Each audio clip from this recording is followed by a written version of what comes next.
বন্যার পানি নামতে ছড়িয়ে পড়েছে রোগ ব্যাধি। নিরাপদ পানির অভাবে অনেকেই খাবার ও দৈনন্দিন কাজে অনিরাপদ পানি ব্যবহার করতে বাধ্য হচ্ছেন।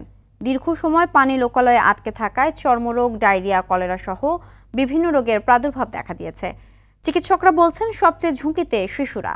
বন্যা পরবর্তী সময়ে ক্ষতিগ্রস্তদের চিকিৎসা সেবা নিশ্চিত করাই হবে অন্যতম চ্যালেঞ্জ। রফিকুল ইসলামের রিপোর্টে থাকছে বিস্তারিত। ফেনী, নোয়াখালী, কুমিল্লা, লক্ষ্মীপুর সহ আশেপাশের জেলাগুলোতে হওয়া স্মরণকালের ভয়াবহ বন্যা পরিস্থিতি এখনও স্বাভাবিক হয়নি। কোথাও কোথাও পানি কমলেও বেশিরভাগ এলাকা এখনও পানির নিচে।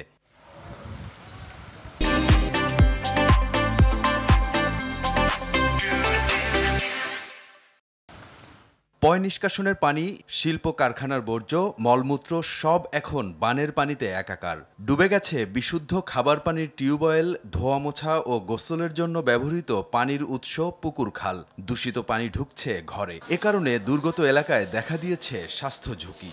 বাচ্চার ডায়রিয়া এবং সর্দি জ্বর এগুলো হয়ে যাওয়ার পূর্বে আমরা কালকে হাসপাতাল নিয়ে আসছি। চিকিৎসকরা বলছেন শুধু বন্যার্তরাই নয়, উদ্ধারকর্মী, ত্রাণকর্মী, স্বাস্থ্য সেবাদানকারীরাও রয়েছেন স্বাস্থ্য ঝুঁকিতে। পানিবাহিত রোগের মধ্যে যেটা সবচেয়ে বেশি আমরা ভয় পাচ্ছি, আতঙ্কগ্রস্ত হচ্ছি, সেটা হচ্ছে ডায়রিয়া এবং ডায়রিয়াল ডিজিজ। তাহলে সেফ ডায়রিয়া হতে পারে এবং সাথে হতে পারে কলেরা জাতীয় হতে পারে, ফুড পয়জনিং হতে পারে। স্কিন ডিজিজগুলো কিন্তু বেড়ে যাবে, যেমন কি ফাঙ্গাল ইনফেকশন, স্ক্যাবিজ, প্লাস বিভিন্ন রকমের চুলকানি রোগগুলো এগুলো শুরু হয়ে যাবে। শুধু তাই নয়, ঠান্ডা কাশি লেগে যাচ্ছে।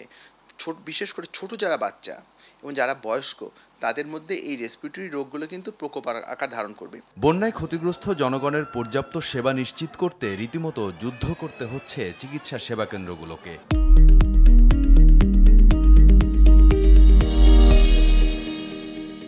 বন্যা পরবর্তী সময়ে চিকিৎসা সেবা নিশ্চিত করতে বিশেষ পরিকল্পনা নেয়ার তাগিদ এই জনস্বাস্থ্যবিদের। ইতিমধ্যেই স্বাস্থ্য মন্ত্রণালয় থেকে বেশ কতগুলো টিম তৈরি করা হয়েছে, কিন্তু আমরা জানি দুর্গত অঞ্চলে এই টিমগুলো পৌঁছাতে দেরি হয়।